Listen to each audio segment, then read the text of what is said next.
Hi Carey kids, I hope you've had a good week. It's Tom here again, and today I'll be teaching you another story or parable which Jesus told to help us better understand what the kingdom of heaven is like. So a few weeks ago we heard about the king who forgave his ungrateful servant, and then last week we heard about the Good Samaritan who cared for a man who was in need. Well, today's story, Jesus tells about a man who sows seeds in his fields. So I thought I'd show you the back garden of the place that I live, where I've been doing some farming, well, more like gardening really, to show you what it's like. So if we have a quick look round my garden, I've been growing quite a few things recently. See if you can work out what these things are. So firstly, can you tell this one? Yep, you can see that there's peas there. That is a pea plant. What about this one? Yep, that one's a lettuce. And finally, we'll just go over to this one, a little bit more tricky. Just look at this one in the middle. Hopefully, when that's ready, it will produce tomatoes. But if we go over to the greenhouse, I've actually got a bit of a problem because I sowed some seeds a few weeks ago, but I didn't actually label which pots I'd put the seeds in. So I don't know what these plants are. Especially this little one here. Could be anything. Because the problem with plants is that they often look the same, but they can produce very different fruit. So there you go. Are those plants what I want them to be, or are they weeds? I'll just have to wait and find out. Well, in today's parable, there's a man who sows seeds, and he has a very similar problem to what I have as well. So let's read from Matthew chapter 13 from verse 24. Jesus told them another parable. The kingdom of heaven is like a man who sowed good seed in his field. But while everyone was sleeping, his enemy came and sowed weeds among the wheat and went away. When the wheat sprouted and formed ears, then the weeds also appeared. The owner's servants came to him and said, "Sir, didn't you sow good seed in your field? Why then did the weeds come? Where did they come from?" "An enemy did this," he replied. The servants asked him, "Do you want us to go and pull them up, the weeds?" "No," he answered, "because while you are pulling up the weeds, you might uproot the wheat with them. Let both grow together until the harvest. At that time I will tell the harvesters, first collect the weeds, tie them into bundles to be burned, then gather the wheat and bring it into my barn." Now, if you've asked the question, what does that all mean? You're not alone, because the disciples, Jesus' followers, asked exactly the same thing. So if we carry on reading from verse 36, Jesus himself explains what he means.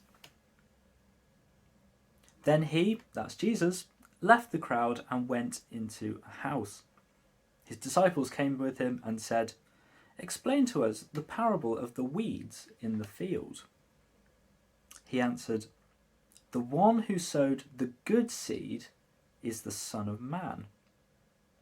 The field is the world, and the good seed stands for the people of the kingdom. The weeds are the people of the evil one, and the enemy who sows them is the devil. The harvest is the end of the age, and the harvesters are the angels." So put simply, there's four main characters really in this story. There's the Son of Man who sows the good seed. And secondly, well, the good seed. Thirdly, there's the devil. And fourthly, there's the bad seed. I wonder if you heard the phrase the Son of Man before. Well, it crops up a lot in the Bible. This first appears in the Old Testament. One example is in Daniel and chapter 7. If you look at verse 13 and 14, you see that the Son of Man is a person who rules with God. He's given authority and people worship him. It's also used a lot in the New Testament. Mostly, Jesus describes himself as the Son of Man. And we know that Jesus is God. So in this story, wow, the farmer is God.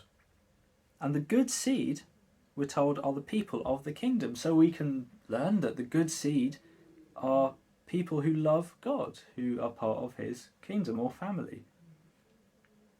And we're told that the devil is the enemy who sows the bad seed, who are also people who belong to the devil, who do not love God. So there's two types of people in the world: those who love God and those who don't love God. And through this parable, Jesus is encouraging us to think, who do we love? Are we good seed? Do we love God? Or do we not?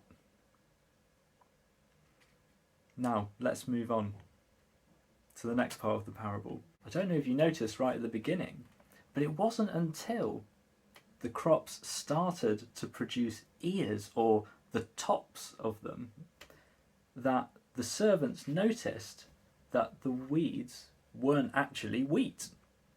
So quite similar to my seedlings earlier, it was very difficult to tell, impossible to tell, what was good seed and what was not good seed. So it is with people. There's no way by looking at someone that we can know whether they love God or not. But in fact, we're told elsewhere in the Bible that God looks at our hearts and knows whether we truly love him or not. Let's carry on reading from verse 40, where Jesus explains what the end of the parable means. Jesus says, as the weeds were pulled up and burned in the fire, so it will be at the end of the age. The Son of Man will send out his angels, and they will weed out of his kingdom everything that causes sin and all who do evil. They will throw them into the blazing furnace, where there will be weeping and gnashing of teeth. Then the righteous will shine like the sun in the kingdom of their Father. Whoever has ears to hear, let him hear. So it finishes on quite a serious note. Jesus is telling us what will happen at the end of time. That those who love God will be brought home to be with him, and those who don't will be separated from God forever. The Bible calls this heaven and hell, and they're two very real places where one day we will all end up. And it's important to know that only those who love God will be with him for eternity. So how do we love God? Well, we read elsewhere in the Bible that we love God because he first loved us.